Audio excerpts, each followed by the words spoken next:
मिटता है नशा नली के नशा का। सुनते ही सदा के शहंशाह बहरबार दौड़े गिरे उठे न संभाला गया जिगर कांपे जो पाँव था लिया बाजुए पिसा चिल्लाते देखा और ये बचरे किधर, चिल्लाते देखा और ये बचरे किधर। हटाओ फौजी सितम का तराई से बेटा मिला दो जल्द मुझे मेरे भाई से, बेटा मिला दो जल्द मुझे। अखबार उजड़ गया मेरा घर वहाँ मुसीबत, अखबार उजड़ गया मेरा घर घर वहाँ मुसीबत, सीधी ना हो गया बेकमर वहाँ मुसीबत, सीधी ना हो गया बेकमर वहाँ मुसीबत। आज ताजा दावे पिदरवा मुसीबता काटा गया छुरी से जिगरवा मुसीबत, काटा गया छुरी से जिगर वहाँ मुसीबत। तो दूं नजफ की तरफ मुंह को मोड़ दो सर पीटा चलूंगा मेरे हाथ छोड़ दो, सर पीटा चलूंगा मेरे हाथ छोड़ दो। अकबर फरीब जो लाए हुसैन को अब्बास जब नजर आए हुसैन को तड़पा वो शेर सुन के सदाए हुसैन को अकबर ने हाथ उठा के दिखाए हुसैन को, अकबर ने हाथ उठा के दिखाए हुसैन को। दो को है गम के दिल पर जो एक बार गिर पड़े पहलू में लाश की शहरा गिर पड़े, पहलू में लाश की शहब्रार गिर पड़े। है कुछ वसीयतें मेरी इस वक्त या इमाम उनमें से कि तसद्दुक़ जब गुलाम साहिल से लाश उठ के ना जाए सुए ख़याम दिल जा पड़ा कब्र का भी हो गई मकाम, दिल जा पड़ा कब्र का भी हो गई मकाम। सर के नखा नज़र इमाम दिलेर का मस्कन रहे तराई में मस्कन रहे तराई में और दूसरी अर्ज है ऐशा है नेको शहजादिया में शहजादिया में से न निकले देखे ना के बाली सकीना मेरा लहू और एक मरते मरते और एक मरते मरते आए लहद में बुए इमाम ज़मान मुझे बख्शे हुजूर बख्शे हुजूर अपनी ये सुनो के पाशा की जानिब झुकाया सा कांपे लहू भरी हुई आंखों को खोल कर टपके मिजा से खून के कतरे इधर उधर किस याद से हुसैन किस याद से हुसैन बगिया लड़का जली का ढल गया भाई के सामने भाई का दम निकल गया भाई का दम निकल गया भाई के सामने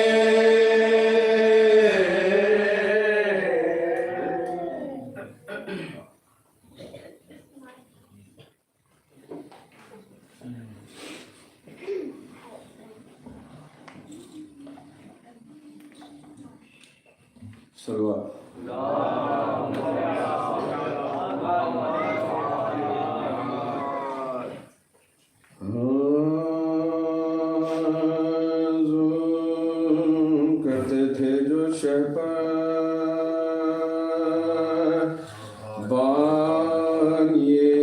महशर बार बार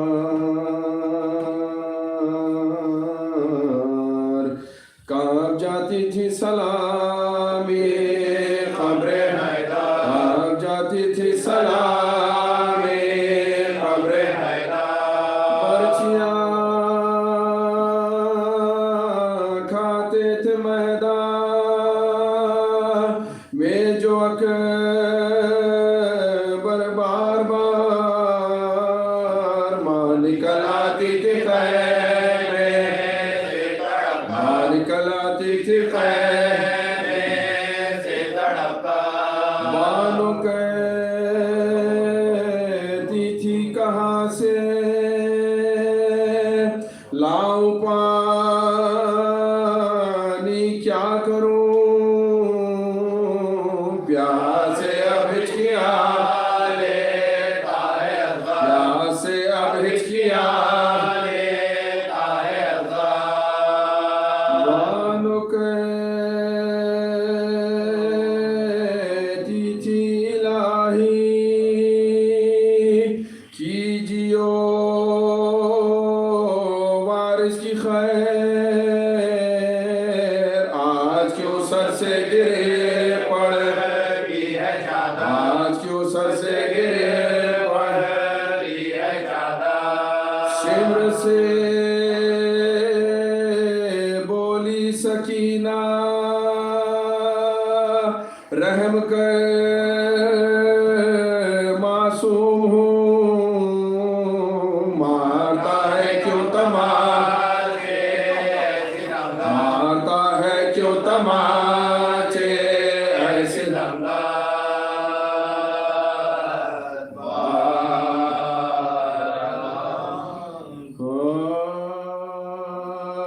जब कट गए हफ्तात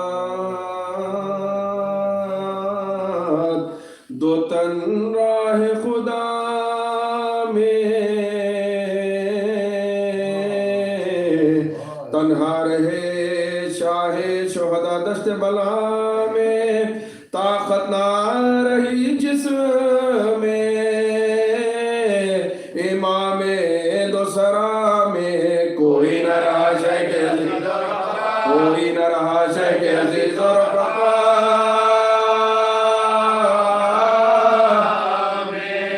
सरकार की रौनक थी ना दरबार था बाकी, लुटने को रमन को लुटने को रमन को फरमाते थे हाथों पर लिए लाश असगर, मकबूल हो ऐ बार खुदा हदिया खैर, किस मुंह से तेरा शुक्र करूं, आए मेरे दावर तूने मेरे असगर को दिया, तूने मेरे असगर को दिया रुतबा जान अपनी मेरे शियों के बच्चों पर फिदा की, चश्माए पर बिल्कुल ये था, चश्माए पर बिल्कुल ये था, गम का मुझे गम है ना, खुशी मुझको खुशी की, तू सर पे है परवाह नहीं बंदे को किसी की, हाँ एक ये हाजत है हुसैन इब्न अली की, सर नंगे न देखो मैं नवासी को नबी, सर नंगे न देखो मैं नवासी को नबी, अरे बेपर्दा जो हो तो मैं पायबंद जमी हूँ, और यूं तेरी मर्जी हो तो बार, और यूं तेरी मर्जी लश्कर दिया कुंबा दिया, घर भी दिया तूने, सर सरदार भी तूने किया, सर भी दिया तूने, हम शक्ले पैगंबर सा पिसर भी दिया तूने। ये हौसला ये दिल ये हौसला ये दिल जिगर भी दिया तू। क्या फख्र जो प्यारों को रहे हक में दिया है, तेरी इनायत को फिदा तेरी ही इनायत को फिदा उम्मत ने बुलाया है, मुझे तू न भुलाना। तू पाक है दुनिया से मुझे पाक उठाना, सब छोड़ के तन्हा हुए जन्नत को रवाना। ऐ बारे खुदा कब्र की वहशत से बचा, ऐ बारे खुदा कब्र की वहशत से बचा। जब गोरे गरीबा का अंधेरा नजर आए, हर संत को जलवा मुझे दे, हर संत को जलवा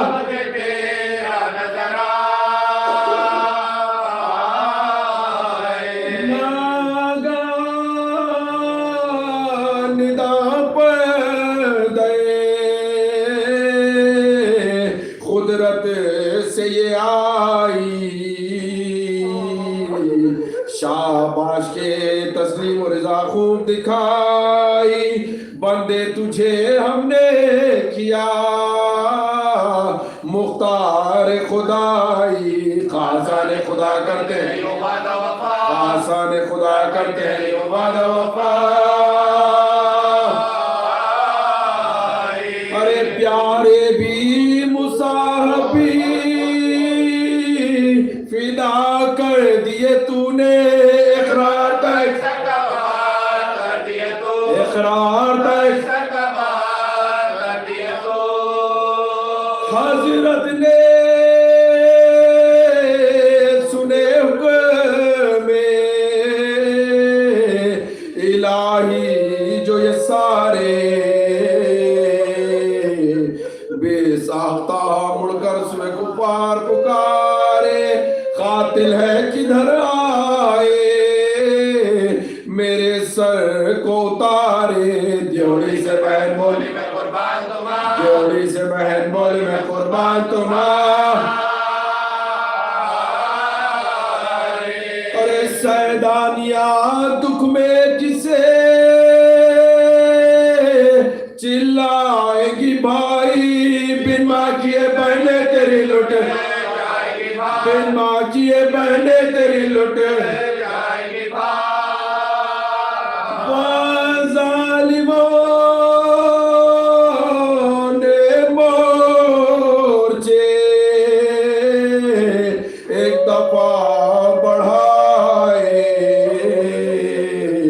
बादल की तरह फातिमा के चांद पछाए, यूं तीरे जफा मारे के सीने में दराए।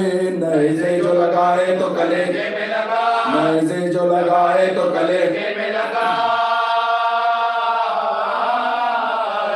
अरे जख्मों से तो खूने बदन शाह था जारी, और मुँह से तवक्कल तो अल्लाह, और मुँह से तवक्कल तो अल्लाह। अरे बर्छी कभी पहलू पर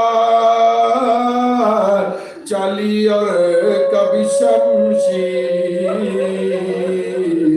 अरे पत्थर कभी माथे पर लगा और कभी तीर, संभलाना गया हो गए गश हजरत शबीर। और सीने जख्मी पर चढ़ा जालिम पे, और सीने जख्मी पर चढ़ा जालिम पे,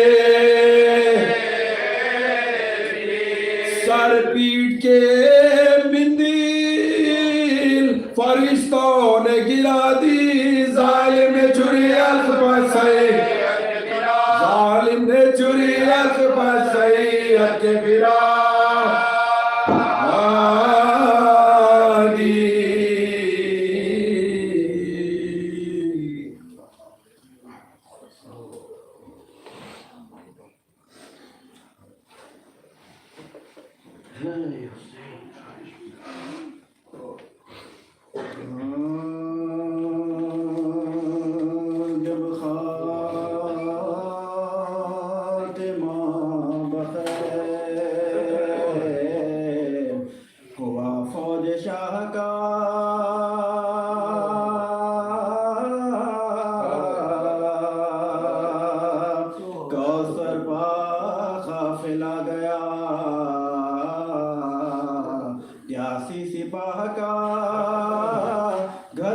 गया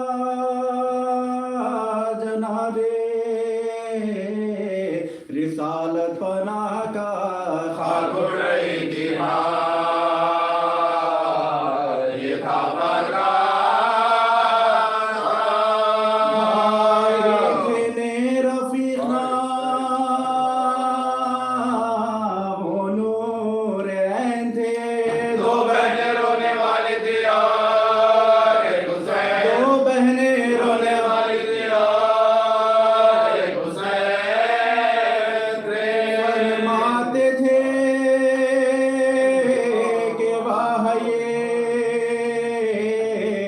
ताखीर है अजल अकबर के बाद कौन सा था जिसका महल अब मुझको एक बरस के बराबर है एक पल मौत आए अभी है शजरे जिंदगी का बाग जहाँ छुरी गलों पर जो चलती तो खूब था ये जान उनके साथ निकाल ये जान उनके साथ निकाल हम सबके बाद खल्क से जाने को रह गए सर पीटने को बहाने को रह गए इतना नौजवान का नाम उठाने को रह गए इतना नौजवान का नाम उठाने को रह गए पीरी में आए खाने को रह गए बेटा कहाँ खबर जो दम इंतखाले इतना नहीं कोई के गिरोह को संभाल इतना नहीं कोई के गिरोह को संभाले नागास हुए लाशें पिसर जा पड़ी नजर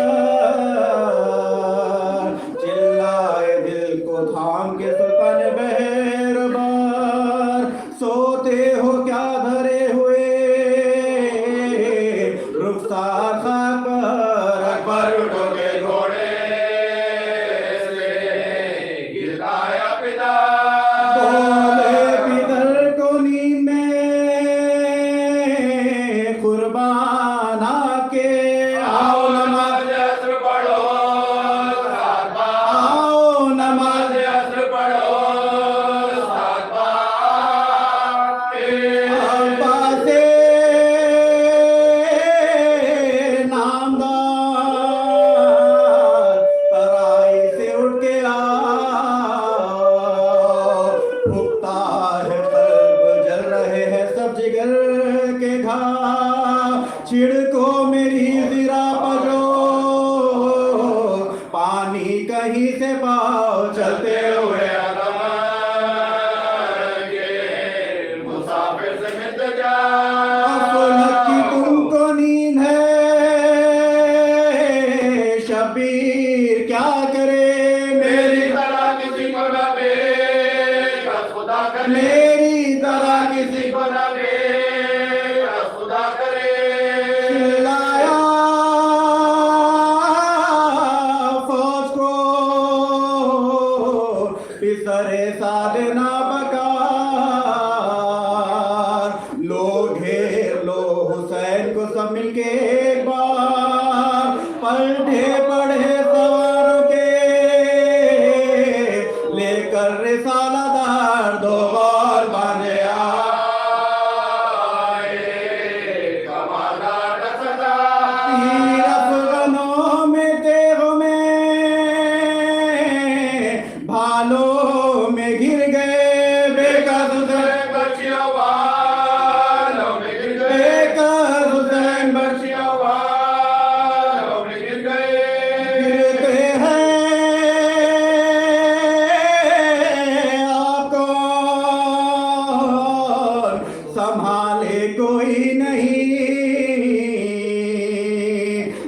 सीने से कौन तीर निकाले कोई नहीं, सब मर चुके हैं चाहने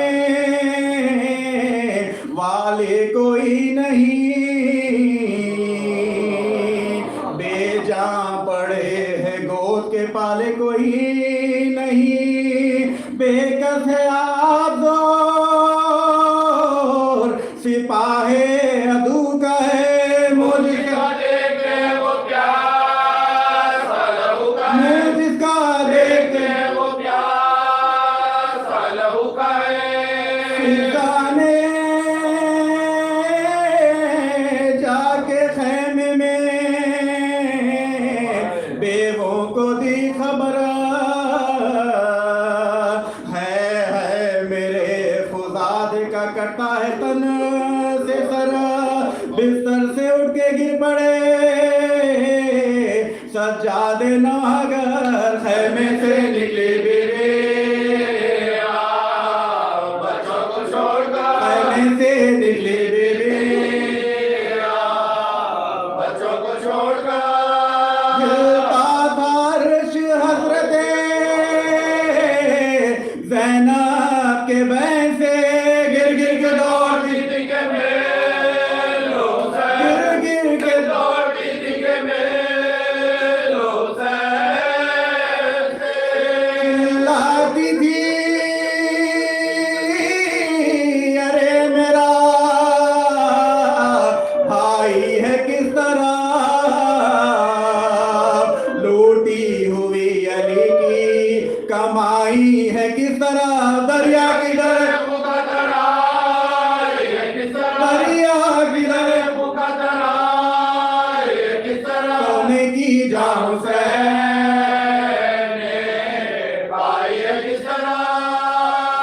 रस्ता दे ज़मीं के फलक की सताई हूँ मैं अपने प्यारे मैं अपने प्यारे शोए के कराने की जो आने लगी सदा दौड़ी उधर नबी की नवासी बरह न पा देगा बैठने देखा बहने आंखों पे हाथ रख के हम से कलेजा फट गया जहरा की जायका उठी तो देखने के बस उठी तो देखने के बस अपने भाई का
इमाम ज़माना अलैहिस्सलाम सलावत।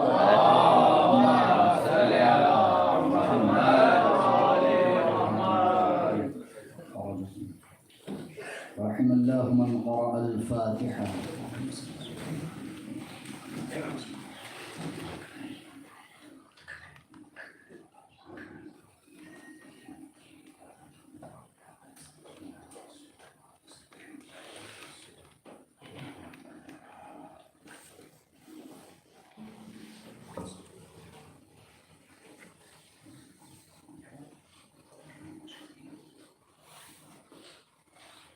لا حول ولا قوة إلا بالله العلي العظيم.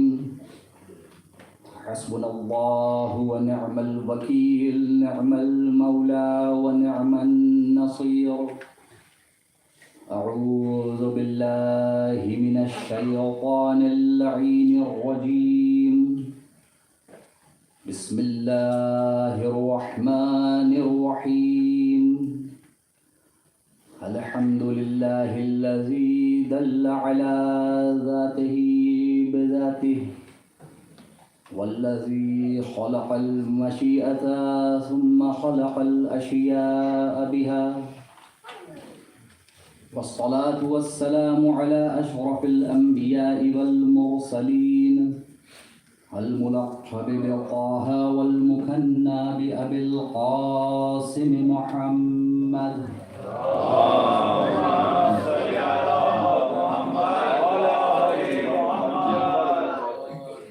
وأهل بيته الطيبين الطاهرين المعصومين المنتجبين المنتخبين المظلومين، الذين أذهب الله عنهم الرجس وطهرهم تطهيرا.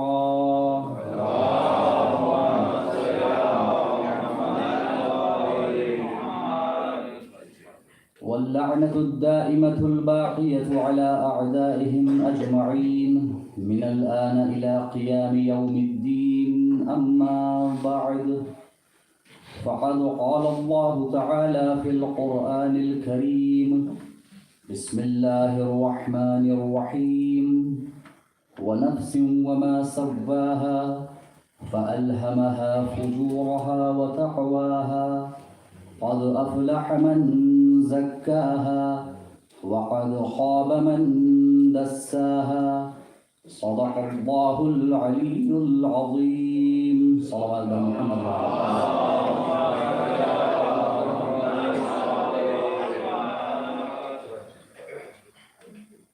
Respected elders, my dear brothers and sisters, Assalamu alaikum wa rahmatullahi wa barakatuh.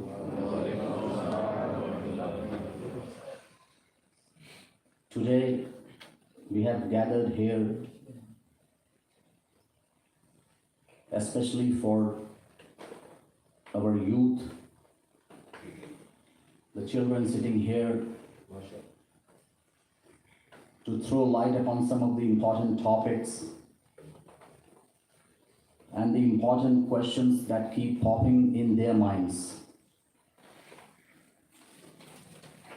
The first question that comes and should come in our minds is why we do azadari. Because our intellect demands that if we do something, we should first know why we are doing that thing. If we believe in something, we must know why we believe in that thing. So that first we are ourselves satisfied that whatever we believe in has a rationale, has an intellectual base, and secondly, we are able to explain to others when they ask about our beliefs and the practices that we do. The acts that we carry out, we are able to explain to them. In your own house, therefore, you should create an environment where the children, where the young ones, where the teenagers, they are not discouraged to ask questions. Rather, they should be encouraged to ask questions and to first of all criticize everything, so that once their beliefs are strong, once they have the intellectual arguments, once they have the verses and the narrations to prove whatever they believe in and to prove whatever they carry out during whatever they do in the month of Muharram or in other different months, they will be able to have this faith that whatever they are believing in has a base, and then they will be able to explain it to others. So for example, our children, they go to school, they go to colleges, they go to universities. in Melbourne or any other place of Australia, they are asked these questions. Why do you do this? Why do you do that? Why do you believe in this? Why do you believe in that? So if we, as a responsible person, are letting them know, and we are asking them to ask questions and to read books, they will be able to have a strong faith and belief, and they will be able to defend their religion instead of other people belonging to other sects and faiths and other religions. So first of all, we start with this question that why we do azadari. Of course, my addressee, my audience are these children. Like we say in our Urdu, the seniors and the elders are here just to encourage us and to take a message from here so that they also give this message to their children, to those living in their houses. So when you are asked why you do azadari, first of all, you should ask yourself. The scholars have always advised that you should create two people inside yourself, two persons inside yourself.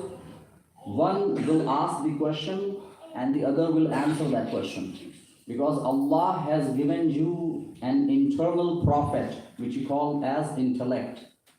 The Nabi Batin, the aql that Allah has given you, provides you answers to your questions. So first of all, the person whom you should ask the question is yourself. So why do we do azadari? There are two aspects. There are two answers to this question. The first is, and this comes from our from inside us, whenever we lose someone in our family, it is natural that we cry, that we weep over the dead bodies, and even after years, whenever we remember them, we cry. Even though the miracle of the remembrance of Imam Hussain alayhi salam is far higher than the remembrance of our people, our loved ones, our family members. For example, let me just go slowly and slowly so that these children are able to grasp everything. Someone lost his father 20 years ago. If you mention their father in front of them, they may not start crying. But the moment you say Hussain, they start crying. This is the miracle of the remembrance of Imam Hussain alayhi salam. And we have the narration that a person is not a believer except that the Hussein's name is mentioned in front of him and he starts crying. So this is one miracle of the remembrance of Imam Hussain alayhi salam. But the argument that we started with is that even if in our family, even in our close and near and dear ones, when we lose someone, when someone dies, we cry. So of course, why should we not cry over Imam Hussain alayhi salam, whose martyrdom, even though it did not occur, and at that time even the Prophet cried, sallallahu alayhi wa sallam.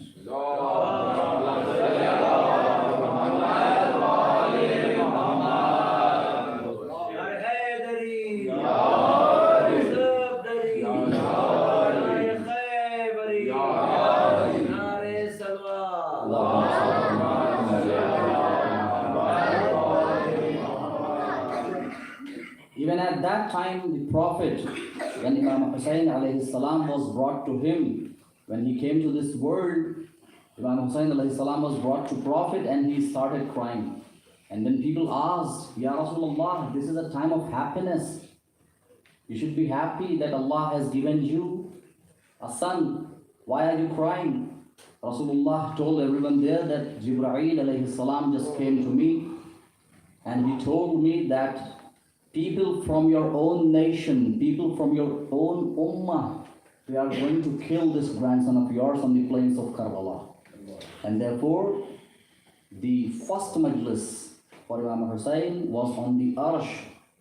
And this was the second Majlis where the Prophet told people about that which was going to happen in Karbala and everyone cried there. So this is first thing that we should tell others, and we should ourselves know that when we lose someone from our family, we cry. So why should we not cry on the calamities and the different things that people, the family of Imam Hussain alayhi salam, faced on the plains of Karbala, in Sham, all those things?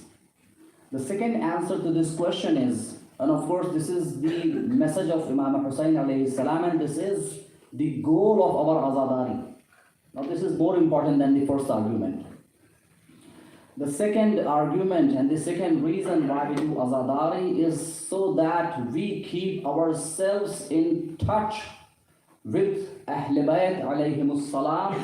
Through this azadari, we keep ourselves in touch with Imam Hussain alayhi salam, so that the goal for which he left his home, which was for the sake of the people, for their guidance, which was the guidance of the people towards the real Islam, and to let people stand against oppression, even if it is standing against the ruler of your time. That goal, we should not miss that goal. And through azadari we learn this, and if we are not learning this through azadari, then we may be doing azadari only to the extent of remembering Imam Hussain and crying over him. But the real goal of azadari is to become a Hussaini, so that you first of all stand against the injustice within yourself. Inshallah, we will come to this point. First of all, you should remove the injustice from yourself. A true Hussaini, a true azadar is first of all just in his own self. And then to stand against the oppression and the injustice in the outside world. We see in this world today that people are azadar, people are the mourners over Imam Hussain alayhi salam. They are crying, they are wailing. But when it comes to speak against the crimes of the people, when it comes to stand against injustice, we are silent. A true Hussaini or a true azadar will never sit inside his home. This is the time of social media. At least post something, say something. Of course, there are a lot of protocols that we have to follow, but still you can at least use the freedom of expression. You can at least say what you have to say. So this is the second argument that we put forward, that we do azadari so that we have the audacity to stand against any oppression being carried out in any part of the world, and to stand against any injustice, so that we prepare ourselves, our families, our societies, and this whole world for the reappearance of the Imam of our time, inshallah.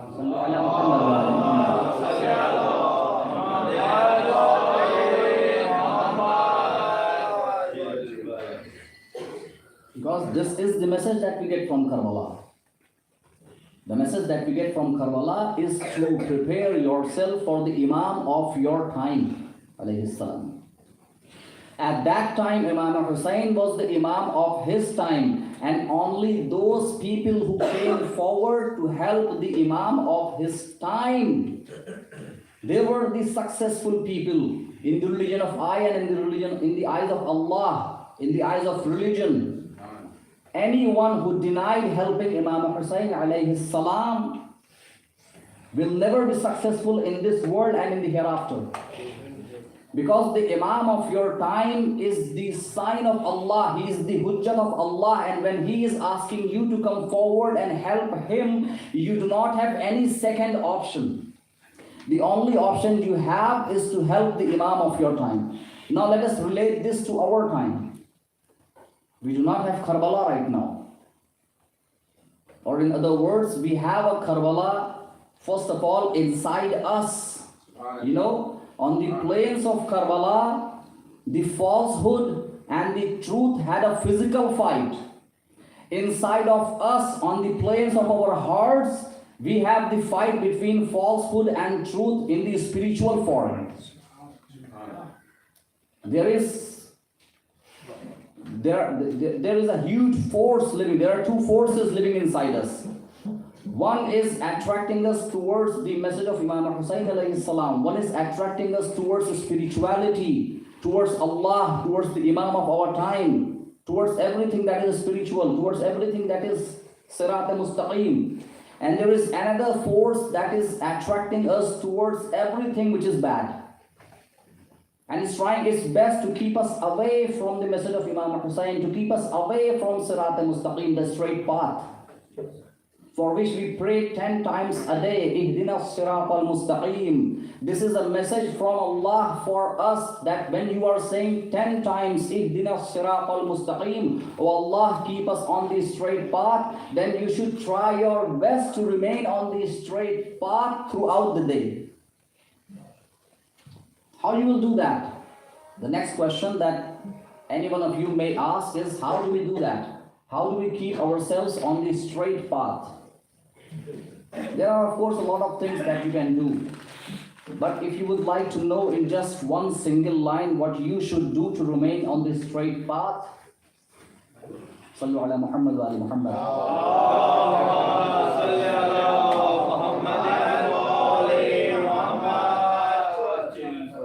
If you would like to know in one line what you should do to remain on this straight path, then just write this line on the tablet of your heart. Whatever you are doing, for a second before doing that, just think for a second.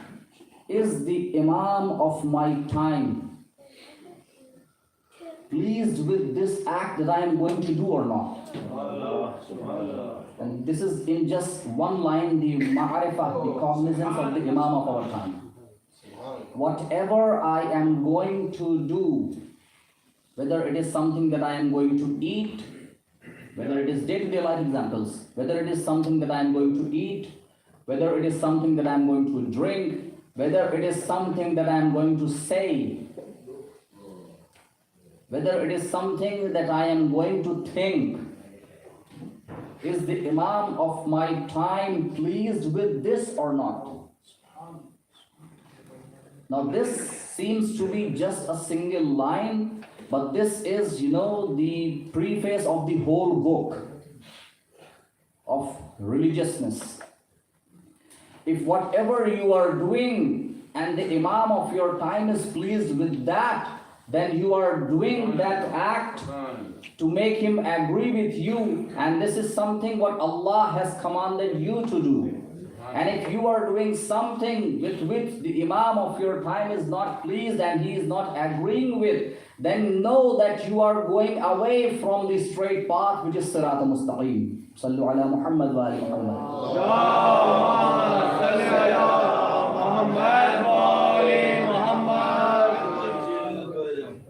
And the best thing to start with, the best way to know whatever we do, whether the Imam is pleased with that or not, is to learn religion. And from here this discussion starts, that how do we know whether the Imam of our time is pleased with something or not? Learn religion from your parents, from your elders, from the scholars living in your community. If it is the time for prayers, you should not be doing anything else except praying, except that you have a valid excuse. If you are, now let me just say one thing. Try to inculcate this habit in yourself, that whatever you are doing, always thank Allah and always thank the Imam of your time for anything that you have. A true believer, even when he is drinking water, people say every here and there you will, hear these things. This is shirk, that is shirk. Even a single drop of water that you drink, if you have this belief for even a second of a time that this water is quenching my thirst, this is shirk. The food that I am eating is removing my hunger, this is shirk. This is polytheism. What you should rather think is that this water has been given the ability by Allah to quench my thirst. This food has been given the ability to satiate my hunger by Allah Himself. This is the thinking of a believer. Don't say this is shirk and that is shirk. Start from here, from these small things. Think like a true believer. We have these examples that a Jawan, for example, a young person is sitting on Farshazah. The Maulana said something, and the young person, that you thought, inshallah, from tonight I will start praying namaz al-shab. The scholars of ethics, the ulama akhlaq, they say that this in itself is shirk.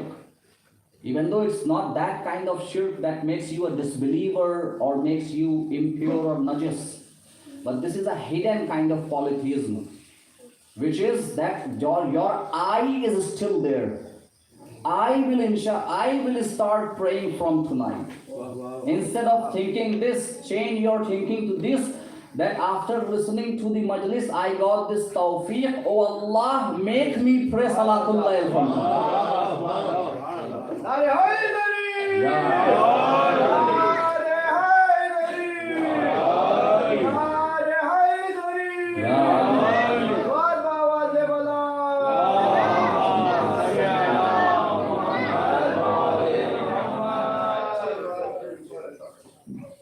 Now there is one thing that we would like to add here. When it is clear to us that we do azadari so that we commemorate the martyrdom of Imam Hussain, his household and his companions. And the second thing is that through this azadari we prepare ourselves for the advent of the Imam of our time, for the reappearance of the Imam of our time. What is it that we should do to prepare ourselves and to become among those who are going to be the helpers of the Imam of our time? The first thing that we should focus on is the goal for which the Imam alayhi salam himself is coming. You must have heard this narration a lot of times. يَمْلَأُ الْأَرْضَ قِسْطًا وَعَدْلًا كَمَا مُلِئَتْ ظُلْمًا وَجَوْرًا. The Imam of our time is going to come and he is going to fill this earth with justice the way it would have been filled with injustice. Isn't it? So, of course, people will still be praying at that time, they will still be fasting at that time, but that is not the point for which Imam is coming. Because if you get the chance to remove the root of all the problems, if you get the chance to remove the root of all the problems are automatically solved. That's the reason why we say, do not pray for thousands of things, just pray for one thing. Allahumma ajjil li waliyyikal faraj. I have this problem, I have that problem. I have this problem, I have that problem. You may have this problem, that problem. Everyone has their own problems. But the solution for all the millions of problems that we have is Allahumma ajjil li waliyyikal faraj. When the Imam of our time, inshallah, will come, all these petty issues that we have, all these small problems will inshallah be solved. But at that time, the next problem that will come is that we will not be ready for the help of our Imam. So what we have to prepare ourselves for is to become the helper of the Imam of our time, and to become the helper, the Nasir of the Imam of your time. It is necessary to know the goal for which the Imam is coming to this world. And now that we know that the Imam is going to come to this world to fill this world with justice as it would have been filled with injustice at that time, we have to start with our own souls, our nafs and hearts, and we have to first remove injustice from our own existence. You cannot help the Imam of your time if you cannot help yourself. You cannot become the helper of the Imam if you have injustice within yourself. How do you remove this injustice from yourself? That is to come to Sirat al-Mustaqim, to come to the straight path. Let me give you a few examples which may appear to be very trivial examples, very superficial things, but these are the things which the Imam of our time is noticing. When we come to Majlis, of course this does not happen in Melbourne or any other part of the Western world, but you all are from Hyderabad or any other part of the country, India. One person comes to the Imam Baragah. We are talking about the injustice here. Focus on these points, please, even though they may appear very trivial. But these are the things upon which we should focus, contemplate about these things, especially these little children sitting here. Focus on these things. You parked your car or you parked your two-wheeler in a way that now no one else is able to park their vehicle. A very superficial example, like I said, a very common example, about which we think that, what is this Maulana talking about? But from here, the zulm, the injustice starts. My vehicle should be parked. I do not care if you are not able to park your vehicle or not. I am going to sit on the Farsh Azhar. Zulm. Others have put their shoes here. I will put my shoes over their shoes and not even put. I will take one step and take out my foot, another step, take out my foot, and I will go to the Farsh Azhar, and I don't care if I, put my shoes on other shoes, making them dirty. Zulm. In buildings, I have seen this many a times there. I am on the second floor.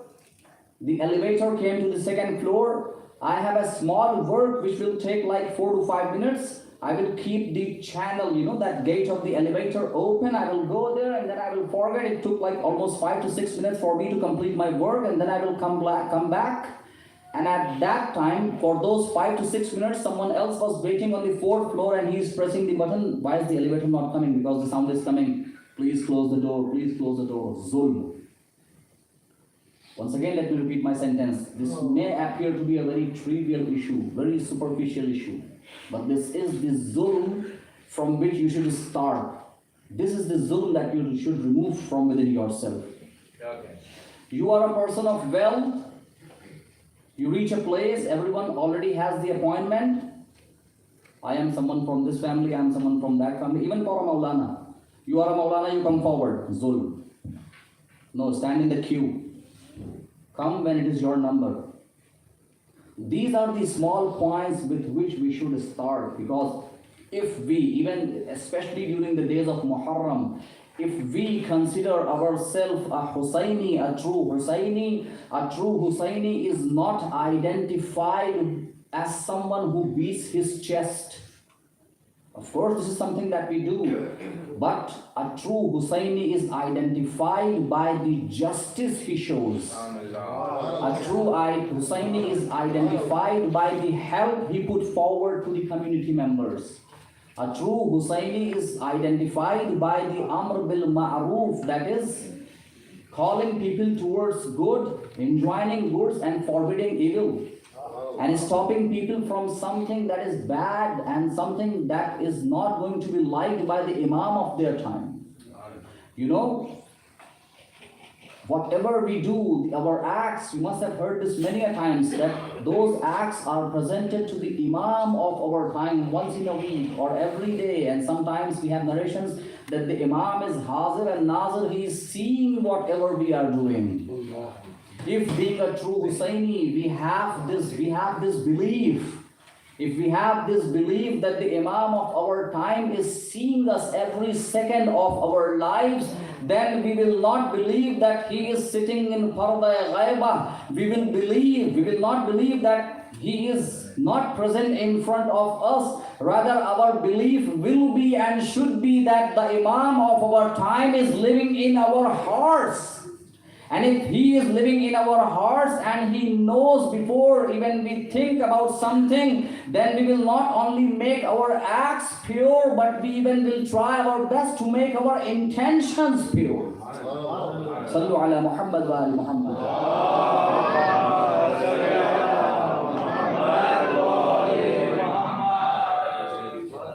Now few advices for our children that how they should do that. The Quran says that if you would like to become a muttaqi person, someone who is pious, someone who has taqwa, who has the piety, who is that person? The Quran says, Ya ayyuhan nasu ubudu rabbakum allazi khalaqakum wallazina min qablikum la'allakum tattaqun. O people, Worship your Lord who has created you and the people who came before you, so that you become muttaqi, so that you become pious, so that you are able to purify yourselves, your nafs, your souls. And what is the solution for that? Worship your Lord. Whenever we say worship, the first thing that comes to our minds is namaz, roza, hajj, zakat, khums, jihad, all these things. But these are the examples of worship, not the worship itself. If you are offering prayers, it is a kind of worship. If you are observing fast, it is a kind of worship, not the worship itself. What is worship itself? Worship itself is to know that your Creator wants this and you do not desire anything except what He wants and desires. And like we say in our language, let me take an example from the Urdu language. Khuda ko manna, khuda ki manna.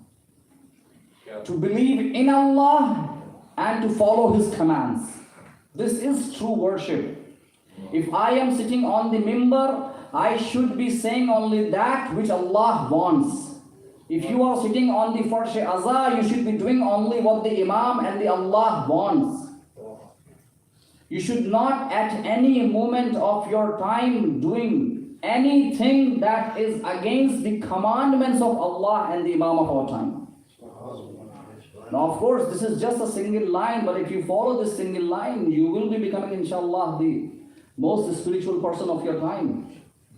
Even though the path is not easy, but if you start taking baby steps, La yukallifullahu nafsan illa wus'aha. Allah does not burden a soul except that that soul has the capacity of that burden.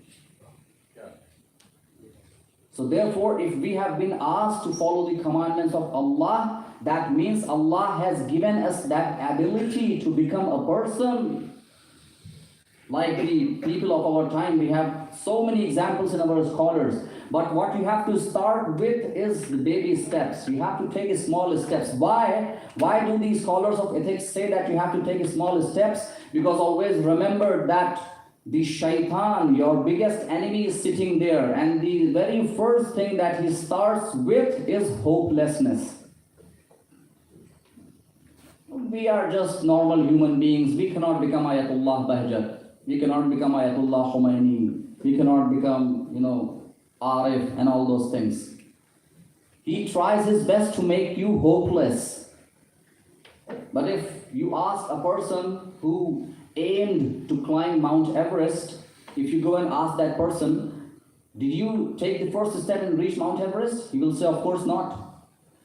My first focus was on the very first step that I was taking. I never had the top of the mountain in my sight.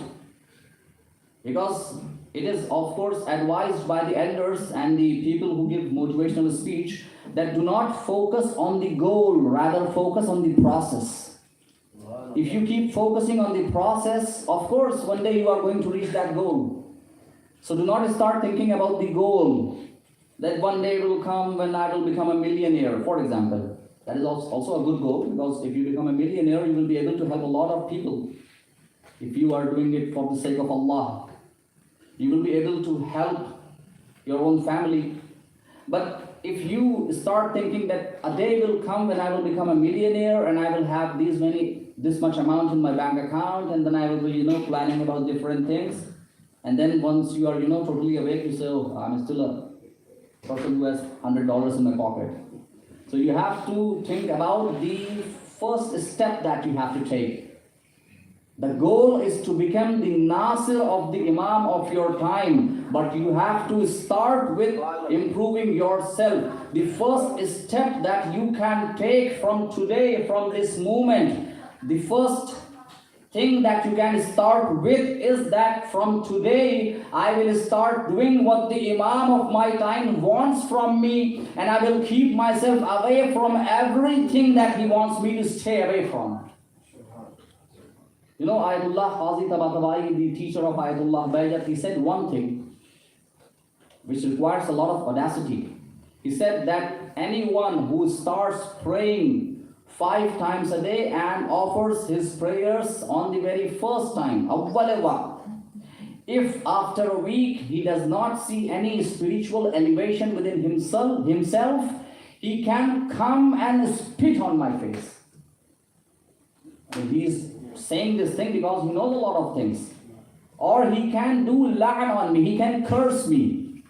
If someone is praying 5 times a day on the recommended time and is not seeing any spiritual elevation within himself, he can either curse upon me or he can come and spit on my face.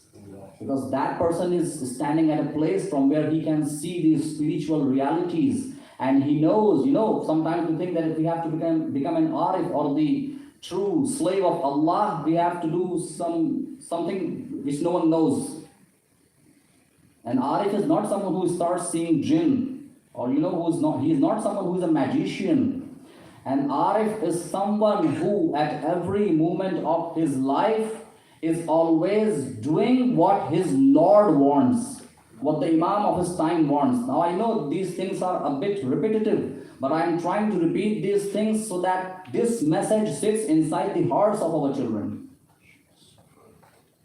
So what do we have to do? We have to become muttaqi, and for this we have to worship our Lord. And the reality of worship is to do what Allah wants and not to do what Allah does not want. Sallu ala Muhammad wa ali Muhammad.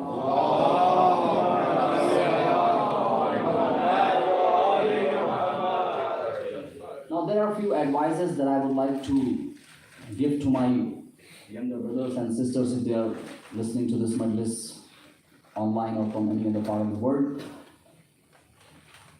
There are a few things that you should try to practice in your everyday lives. If you would like to treat the path of Ahl Bayt alayhimus salam, if you want to follow in their footsteps, then try to focus on these things and inculcate these habits in your daily lives till the day you are on this earth.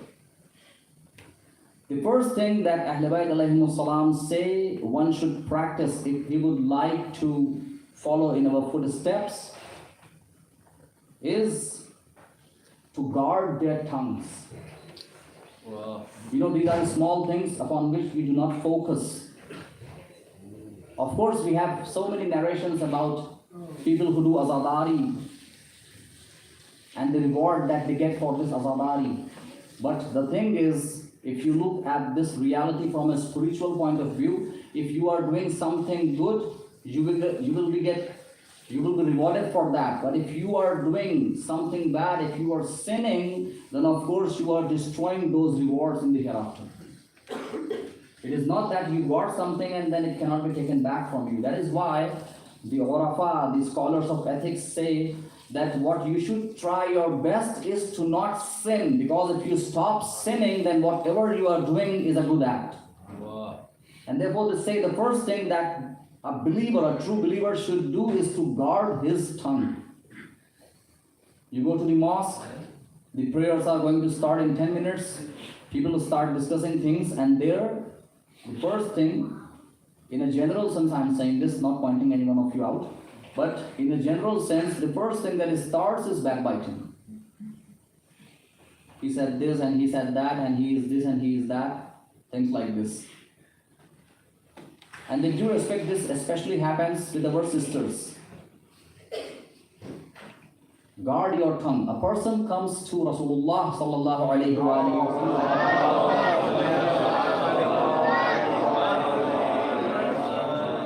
and he says, Ya Rasulullah, advise me something.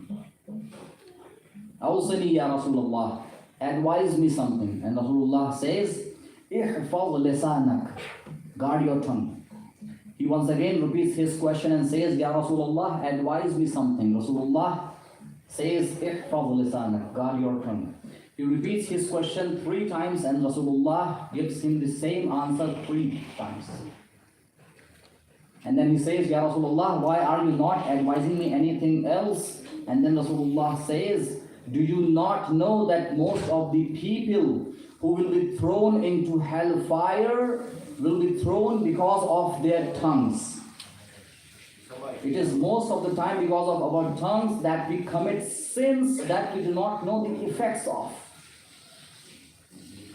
You say sitting on the Farshaza or sitting in your house one thing, and its effect goes to an extent that you cannot imagine. You know, this happens in our homes too. Where are you coming from? I am coming from a Majlis. Okay. Who was reciting that Majlis? Who was addressing the Majlis? Maulana XYZ. This single movement of your hand actually tarnished the whole image of that Maulana in the eyes of your child. You are just doing and the next day you will be meeting that Maulana and how are you and Alhamdulillah. This is simply hypocrisy. But in the eyes of your child, with this single movement of your hand, you kill the complete character. When Imam Khomeini, after his death, Sallallahu Alaihi Muhammad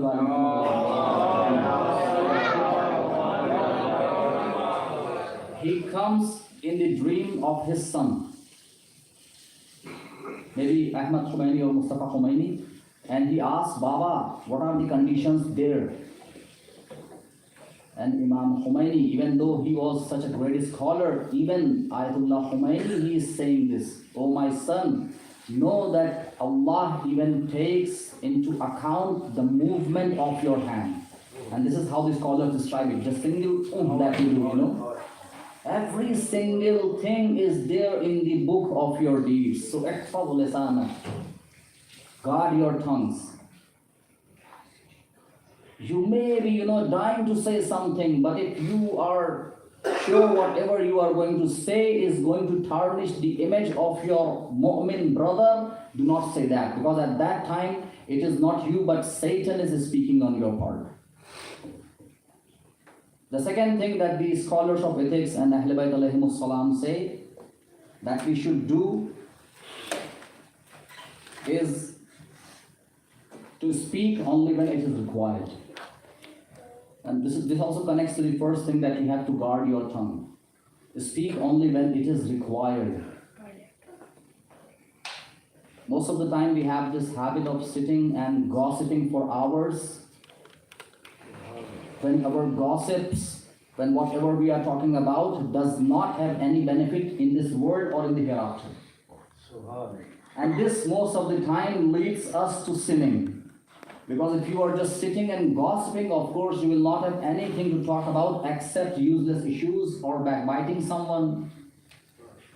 Or saying something that makes people laugh.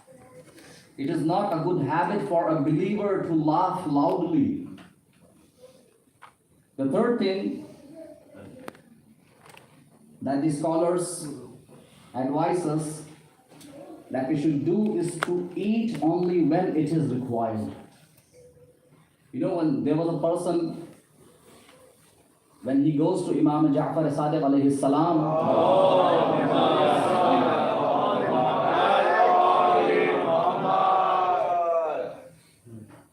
and he asks, "Oh Imam, I would like to benefit from your knowledge." The first thing that Imam alayhi salam tells him is, لَيْسَ الْعِلْمُ بِالتَّعَلُّمِ. Knowledge is not something which can be learned in colleges or universities. That is just the piece of information that you are getting from the books. That is just information. What is knowledge? Imam alayhi salam says, بَلْ هُوَ نُورٌ يَقَعُ اللَّهُ فِي قَلْبِ مَنْ يَشَاءُ. Rather, knowledge is a light. It is a light of guidance that Allah places in the heart of someone whom He wishes to guide. And then Imam starts telling him 9 points, the very first of which is to eat only when you are hungry, and to start eating with Bismillahir Rahmanir Rahim, and to see that you are eating from halal and not haram, and that you leave the table, you leave your lunch or dinner before you are fully fulfilled. Before your stomach is full, leave the plate. We also have this intention. Sometimes, especially in the month of Ramadan, throughout the day we are fasting, and then We have this in the back of our mind, inshallah, when the time of iftar will come, I will fill myself up till here. A single drop of water won't be able to go inside. This is not the intention of a true believer. Eat only what is required. Of course, if you are a person whose body requires, for example, 4 or 5 breads, roti, that is not something bad. That is not from which the religion is going to stop you. But do not overeat. You have to decide yourself what is overeating for you. And do not live for that food. I wish if I had a plate of biryani right now. That is, of course, a blessing of Allah for everyone. But do not make that the goal of your life.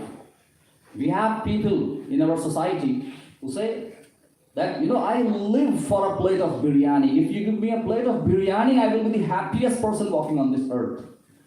That should not be the intention in your heart.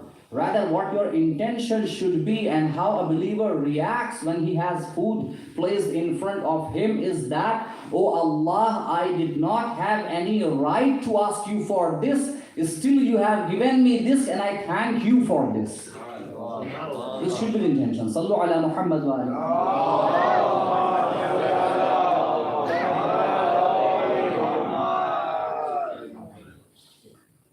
The last point which these scholars advise and we get from the narrations of Ahlul Bayt alayhimus salam is to contemplate as much as you can. To ponder over the creation of Allah so that through the creation you reach the Creator. Because the difference between us and the Ahlul Bayt alayhimus salam is that they start from the Creator and reach the creation. But we start from the creation and reach the Creator. And that is the reason, let me say this one statement for the, the wilayah that we have in our hearts, of the love of Ahlul Bayt that we have in our hearts. It is because of this that even during the time of prayers, Ali alayhi salam is so much connected to Allah and so much connected to the creation through the Creator that even during his prayers he is able to give zakat to the people. Even during the prayers he was able to give alms to the person who was standing outside the mosque. This is the status of Imam Ali alayhi salam, that during the prayers he is the most sakhi person living on this earth. Sallu ala Muhammad wa ala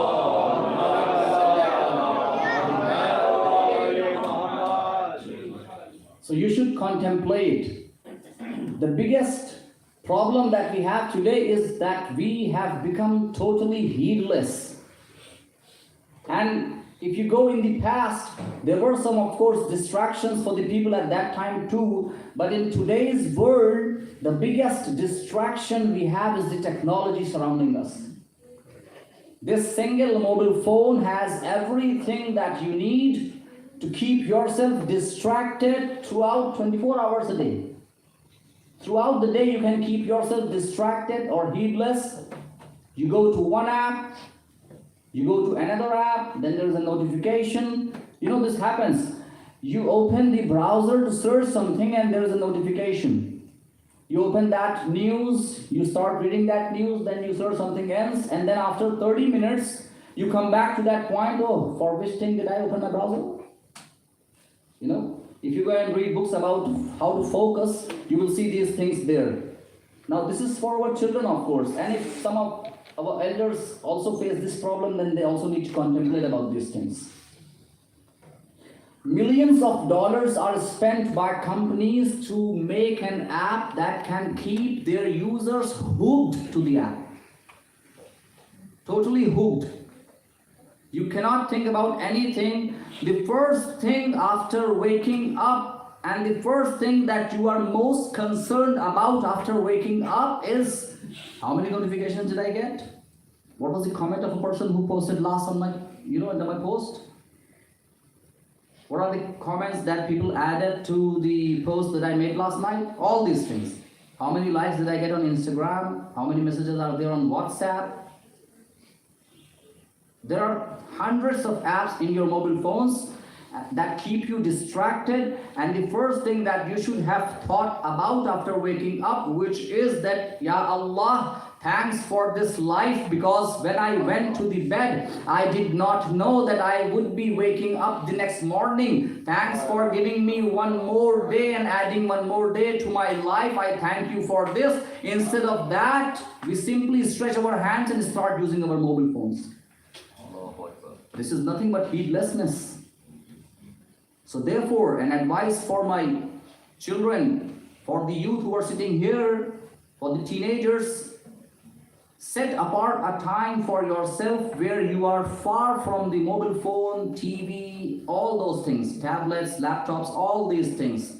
Keep yourself aloof from all these things, away from all these things, and sit for a while, just for 5 or 10 minutes, and contemplate on the goal of your creation, which is Allah has not created the jinn and the human beings except that they worship Him. But if we would like to worship Allah in the truest sense, first we should have the cognizance of Allah. If we do not know who Allah is, if we do not know why He has created us, how are we going to worship Him in the true sense? So we should put aside 5 to 10 minutes of our day and think about the purpose of our creation. Think about how far we have achieved that goal.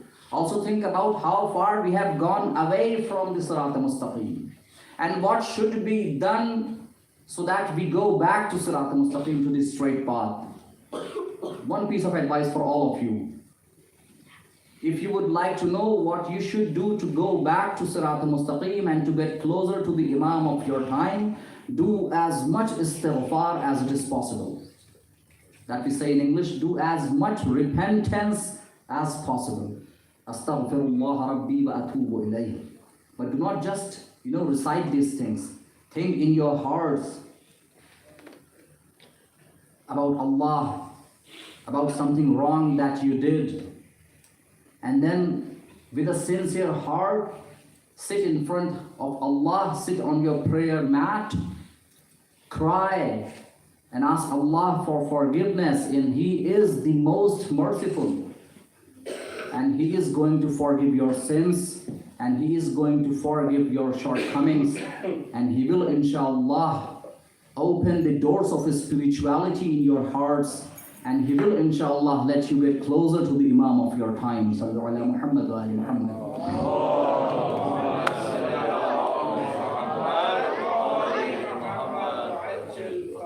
My dear brothers and sisters and elders, we gather on a day like this to commemorate the martyrdom of Imam Hussein alayhi salam, his holy family, and the companions. Muharram के 10 दिन ख़त्म हो गए. एक जुमला बहुत से member से उलमा बयान करते हैं कि साल भर हमें इंतज़ार रहता है कि हमें आसमान पे मुहर्रम का चाँद नज़र आ जाए. मगर अजीज़ों,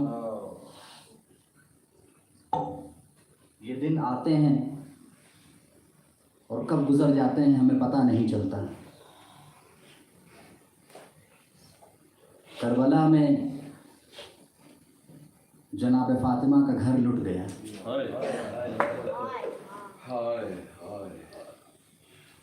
आज वो तारीख़ है कि जब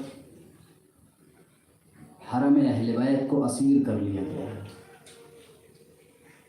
अजीज़ों, आपको मालूम है कि जब ख़याम हुसैनी में आग लगा दी गई,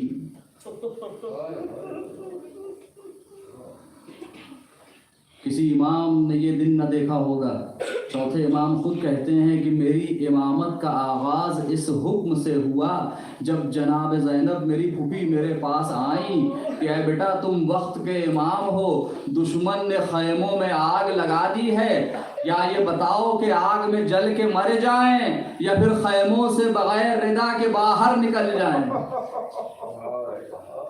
क्या वक्त है इमाम पे कि अपनी माँ बहनों को ये हुक्म दे रहे हैं, ऐ फूफी अम्मा, जान का बचाना वाजिब है, बेमकनो चादर खैमों से बाहर निकल जाएंगे। अल्लाहु अकबर। अजीजों, बगैर कजावे के ऊँटों पे शहजादियों को सवार किया जा रहा है। आपको मालूम है कि ऊँट का जिस्म ऐसा होता है कि अगर बगैर कजाबों के यानी बगैर उस पर रखी हुई सीट के कोई सवार हो तो नर्म खाल जख्मी हो जाती है। अजीजों, शहजादियों को बगैर कजावे के ऊँटों पर बिठाया गया। फिर दुश्मन ने सदा दी, इन सबको वहां से ले चलो जहां हुसैन और उनके असहाब के लाशें हैं। अरे लाशों के बगल से बिना कजावों के ऊँटों को गुजारा गया।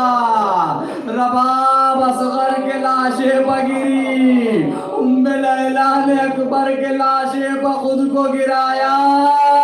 अब जो हुसैन का लाशा नजर आया, ज़ैनब ने हुसैन के लाशे पे खुद को गिरा दिया।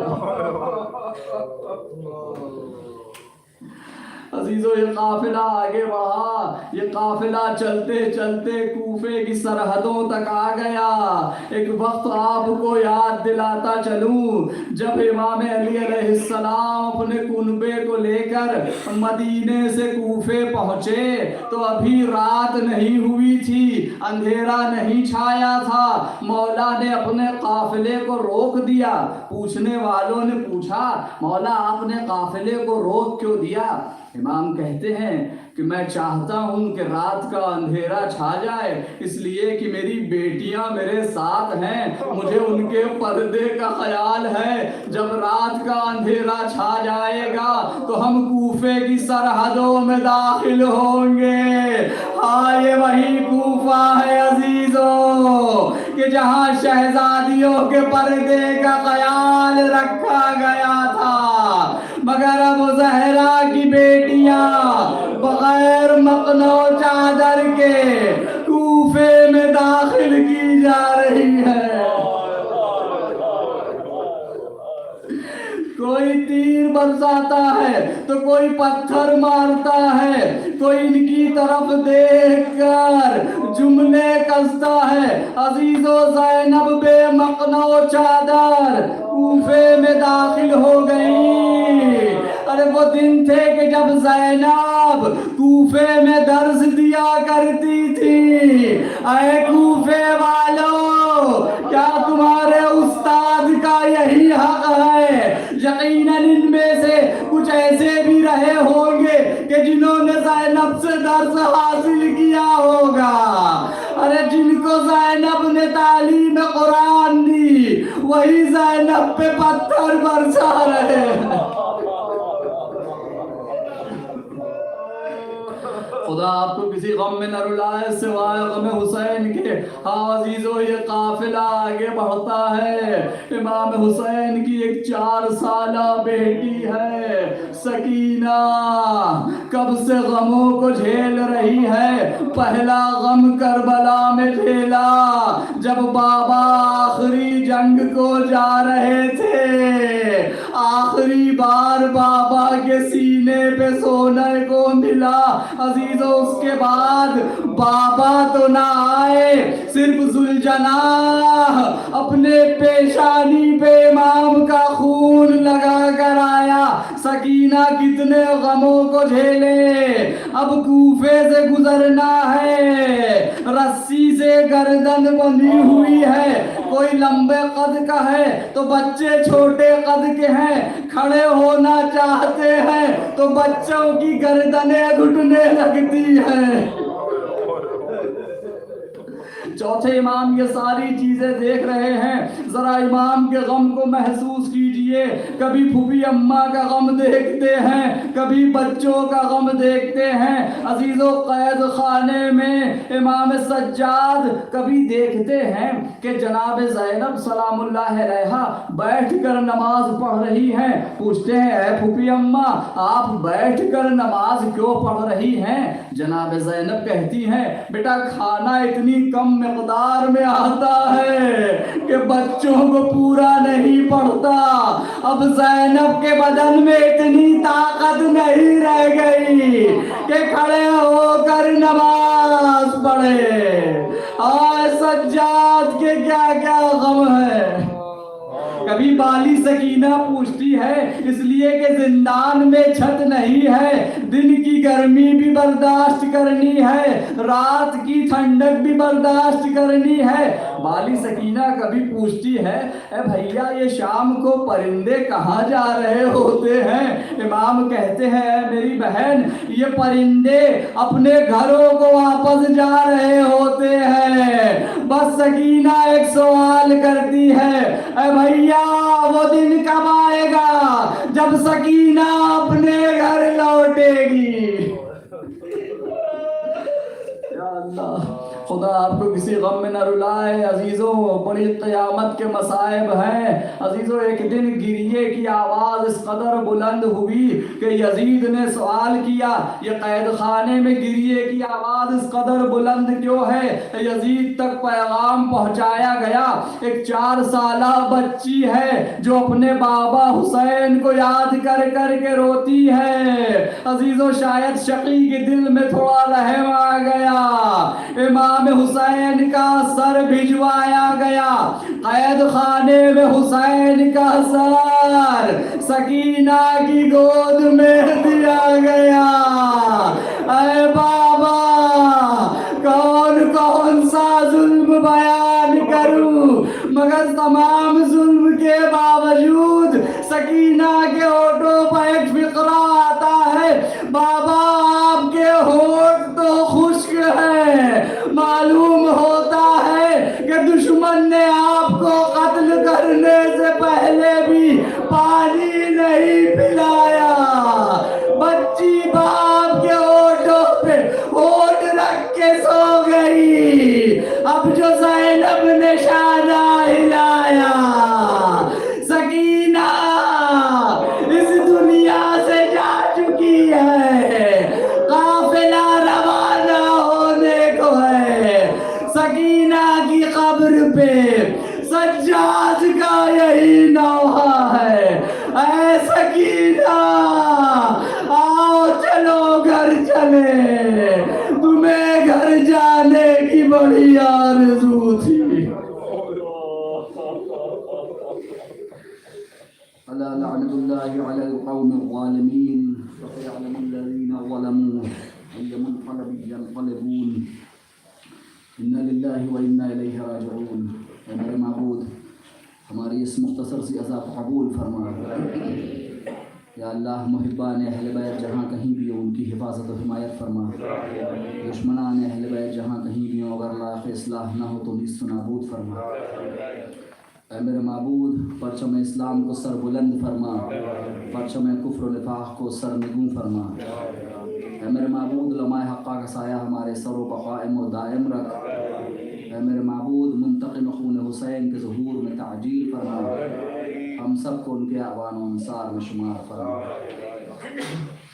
मातम हुसैन।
बच्चे कूजे लिए खड़े हैं, अब्बास सर से पाँव तक में नहा गए हैं, मशकी का छिद गया है, शाने कटे हुए हैं, मशकी का छिद गया है, शाने कटे हुए हैं।